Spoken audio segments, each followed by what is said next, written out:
હવે એ time cycle કેવી રીતે કામ કરે છે એની ચર્ચા કરીએ તો પહેલા એક હું ચાર્ટ દોરીને બતાવું એટલે તમને ખ્યાલ પડશે કે હું શું કહેવા માંગુ છું. હવે માર્કેટે આ એક ટોપ બનાવેલો છે અને આ એક બોટમ બનાવેલો છે.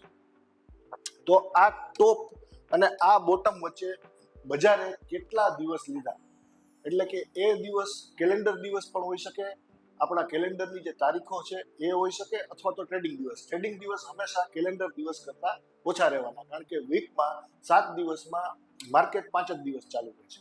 એટલે જ્યારે ટ્રેડિંગ દિવસની વાત આવે ત્યારે ટ્રેડિંગ દિવસ હંમેશા કેલેન્ડર દિવસ કરતા ઓછા રહેવાના. પણ બંને વસ્તુને આપણે કન્સિડર કરવાની એવું WD ગેન કહે છે. આપણે અત્યારે એક તારીખમાં કેટલો ફેરફાર આવશે અને ચાર્ટ ઉપર એ કેટલો ફેરફાર આપણને જોવા મળે છે એ ચર્ચાને થોડી વાર બાજુએ રાખી દઈએ.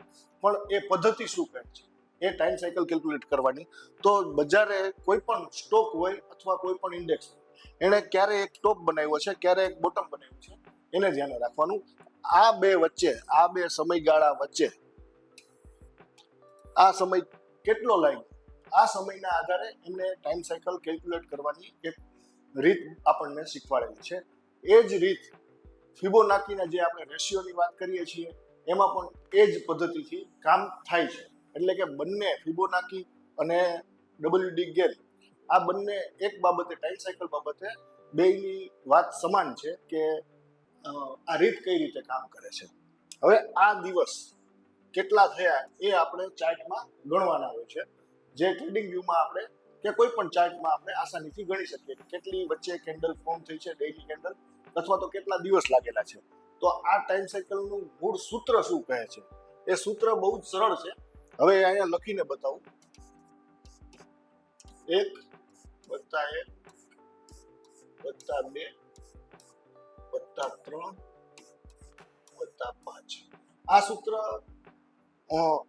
આપણે યાદ રાખવું, આપણને એમ ઘડીક એમ થશે કે આ કેવી રીતે યાદ રહેશે, પણ આ સૂત્ર તમારે જેટલું લંબાવવું હોય એટલું લંબાવી શકાશે. શું કરેલું છે એ જોવા જેવું છે. 1 + 1 = 2, 1 + 2 = 3, 2 + 3 = 5. હવે તો આના પછીનો આંકડો શું આવે? તો આના પછીનો આંકડો આવે 8. 5 + 3. આ એક ટાઈમ સાયકલ આવી રીતે કામ કરતી હોય છે એવું WD ગેન કહે છે. ફિબોનાકીના રેશિયો પણ આ જ રેટ ઉપર છે.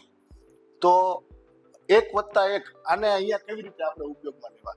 ધારો કે અહીં આપણને આ ટોપ અને આ બોટમ એ બનવામાં 8 દિવસનો અથવા તો 8 કેન્ડલ, 8 ડેઇલી કેન્ડલનો સમય લાગેલો છે. તો આ 8 છે એને આપણે 1 ગણશું, એટલે કે 8 + 8 પછી આ 16 થશે. 8 + 8 16. હવે પછીનો આ 3 છે, તો 3 બરાબર આપણને કયો આંકડો મળશે? તો 8 + 16 એટલે કે 24. હવે 5 માટે આપણને કયો આંકડો મળે છે? તો 16 + 24, જે આપણે એ 40 થશે. પણ જે આંકડો આપણને મળે છે એ આવી રીતે ગણિત આપણે કરવાનું છે. તો આનો ઉપયોગ આપણે માર્કેટમાં કેવી રીતે કરશું? તો માર્કેટમાં કરવા માટે એનો ઉપયોગ એક ચાર્ટ છે. અહીં આ ટોપ અને બોટમ વચ્ચે 8 દિવસ લાગેલા છે, બરાબર? તો આ 8 દિવસ લાગ્યા છે, તો પછીના 8 દિવસે જે તારીખ આવશે, ધારો કે એ તારીખ અહીંયા આવે છે, એટલે કે 8 પછી આ 8. તો આ જે તારીખ આપણને મળશે 8 દિવસ પછી, પહેલા 8 દિવસ, એક વખત 8 દિવસે બોટમ ફોર્મ થયું, તો પછીના 8મા દિવસે જે તારીખ આવશે એ દિવસની ટ્રેડિંગ રેન્જ આપણા માટે ઇમ્પોર્ટન્ટ છે. એટલે કે આ દિવસનો હાઈ અને લો માર્ક કરીને બજાર જે તરફ જશે એ તરફ માર્કેટની દિશા રહેશે એવું ધારવામાં આવે છે WD ગેનની થિયરી મુજબ. હવે આના પછી આપણા માટે કઈ તારીખ ઇમ્પોર્ટન્ટ બનશે? તો સમજી શકાય કે 1 + 1 = 2. અહીંયા આપણે 8 દિવસ લાગેલા છે, તો 8 + 8 = 16.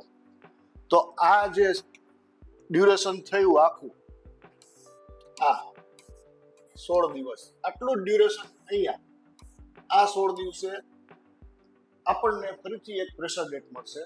એ દિવસની ટ્રેડિંગ રેન્જ પણ આ જ રીતે આપણે માર્ક કરશું. બજાર એને ઉપર તોડે તો ઉપર બજાર જશે એવું ધારીએ છીએ, બજાર એને નીચે તોડે તો નીચે જશે એવું ધારીએ છીએ. હવે 16 + 8, તો હવે પછી 1 + 1 બરાબર 2, 2 + 1 બરાબર 3. તો હવે આપણે આ 16 દિવસ અને 8 દિવસ એટલે કે 24 દિવસ, અહીંથી 24મા દિવસે જે તારીખ આપણને મળશે એ આપણા માટે નવી પ્રેશર ડેટ બની છે. પદ્ધતિ ખૂબ જ સરળ છે અને માર્કેટમાં ચાર્ટ ઉપર આપણે આની વાત કરીએ તો આ ઇફેક્ટિવલી કામ કરેલું છે. અને એ આપણે અત્યારે નિફ્ટીના ચાર્ટ ઉપર એક વખત આવી રીતે કેલ્ક્યુલેટ કરીને ગણવાનો પણ પ્રયત્ન કરીએ, જેથી કરીને બજારમાં કઈ રીતે કામ થાય છે એ આપણે થોડું વધુ ઊંડાણપૂર્વક સમજી શકીએ. હવે આપણે જે ટાઈમ સાયકલ હમણાં બોર્ડ ઉપર શીખી એ ટાઈમ સાયકલ ચાર્ટ ઉપર કેવી રીતે કામ કરી ગઈ છે એને આપણે જોઈએ. મેં નિફ્ટીના ચાર્ટ ઉપર એક ટોપ લીધેલો છે જે 29 ઓક્ટોબરનો છે અને એક આપણે બોટમ લીધો છે જે એના 6 દિવસ પછી, 6 ટ્રેડિંગ દિવસ પછી કામ કરેલો છે. હવે મેં આ લાઈન અહીં પ્લોટ કરીને રાખેલી છે અગાઉથી, જેથી કરીને આપણો ખોટો વિડીયોમાં સમય ન જાય. તો આ 6 દિવસ પછી એટલે કે 1 + 1 જે આપણી વાત હતી, એટલે પહેલી વખત બજારમાં જેટલો સમય એક ટોપ અને બોટમ બનાવવામાં લાગ્યો છે એટલો જ સમય બીજા એક ટોપ એટલે કે આપણે સંભવિત ટોપ અથવા બોટમ માટે લાગી શકે એવું ધારવાનું છે. આ 6 દિવસ પછી આ પહેલી લાઈન છે, ટોપ અને બોટમ 6 દિવસમાં લાગેલા છે. તો એ 6 દિવસ પછીના 6 દિવસ આપણા માટે ઇમ્પોર્ટન્ટ છે. એટલે કે આ બોટમ પછી આપણને જે 6 દિવસ મળ્યા છે એ મળ્યા છે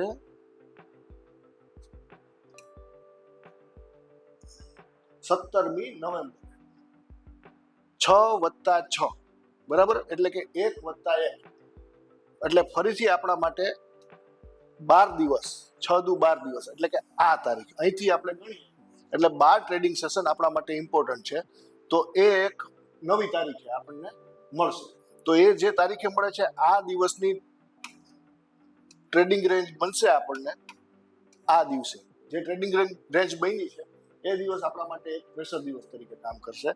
12 + 6 એટલે કે 12 ને 6 18, પછીની જે તારીખ મળશે એ આપણને 18મા દિવસે મળશે. જો આપણે અહીંયા જોઈ શકીએ છીએ કે નાના મોટા બજારે પોઝ લીધા છે અથવા તો ત્યાંથી ટ્રેન્ડમાં કંઈક બદલાવ આવેલો છે એવું આપણને ચાર્ટ ઉપર દેખાય છે કે 6 દિવસ પછી 6 દિવસ, 12 દિવસ, 18 દિવસ, પછી 18 + 12 દિવસ, તો આટલા 30 દિવસે અહીં આપણને એક પરફેક્ટ આપણને ટોપ મળ્યો બજારનો, જ્યાંથી બજારે સારું એવું પડતું મૂક્યું. હવે 30 દિવસ પછી જે છેલ્લો 18 તારીખ હતી, 18 દિવસ હતા ટ્રેડિંગ દિવસ, જે 1 + 1 + 2 + 3 એ રીતે જે ચાલે છે, તો 30 દિવસ + 18 દિવસ એટલે કે 48 દિવસે બજારે ફરીથી આપણને પ્રેશર ડેટ દેખાડી છે અને ત્યાંથી પણ બજારમાં એક ટ્રેન્ડમાં ચેન્જ આવેલો છે. એટલે ગણિત આનું ખૂબ જ સરળ છે. જો તમને એ સૂત્ર યાદ ન રહ્યું હોય તો ફરી એક વખત એ સૂત્ર અહીં રિપીટ કરી દઉં. 1 + 1 બરાબર 2 + 1 3 + 5. પહેલી વખત જેટલો સમય બજારમાં એક ટોપ અને બોટમ બનવા માટે લાગ્યો છે એટલો જ સમય બીજી વખત લાગશે. ત્રીજી વખત આ બંનેના સરવાળા જેટલો સમય લાગશે. જે છેલ્લા બે આંકડા છે એ બે આંકડાનો સરવાળો કરતો જવાનો છે અને એ જેટલા દિવસે આપણને જેટલા દિવસ મળશે એટલા દિવસ પછીનો દિવસ આપણા માટે બજારમાં એક પ્રેશર ડેટ બનશે. અને એ પ્રેશર ડેટની સામાન્ય રીતે એને ટ્રેડ કરવાની રીત એવી છે કે આ દિવસથી ટ્રેન્ડ ચેન્જ થઈ જ જશે એવું આપણે ધારી નથી લેતા. આપણે એ દિવસનું હાઈ અને લો માર્ક કરી લઈએ છીએ. બજાર કોઈ પણ તબક્કે આ રેન્જ તોડે તો એ ડાયરેક્શનમાં જવાની સંભાવના વધી જાય છે એવું આ રીતમાં એના સિદ્ધાંતમાં માનવામાં આવે છે. તો દર્શક મિત્રો, આજે આપણે એક જે સોફિસ્ટિકેટેડ જેને ગણાવવામાં આવે છે ટાઈમ સાયકલમાં, એવી એક આપણે રીત શીખ્યા છીએ અને એ ખૂબ જ સરળ છે, તમે જોઈ શકો છો, અને એ માર્કેટમાં સારી રીતે કામ પણ કરેલી છે. એ પણ અહીં આપણે ચાર્ટ ઉપર જોયું. તો આવી જ વધુ એક પદ્ધતિ લઈને આવતા અઠવાડિયે આપણે ફરીથી મળશું. અને શેર બજારમાં આગળ શું થઈ શકે એમ છે એના અનુમાનો અને ધારણાઓ પણ માનશું. ત્યાં સુધી તમે ફૂલછાપ ડિજિટલના તમામ સોશિયલ મીડિયા પ્લેટફોર્મ ઉપર અમારી ચેનલ ફૂલછાપ ડિજિટલને તમે લાઇક, શેર અને સબસ્ક્રાઇબ કરતા રહો. Thank you.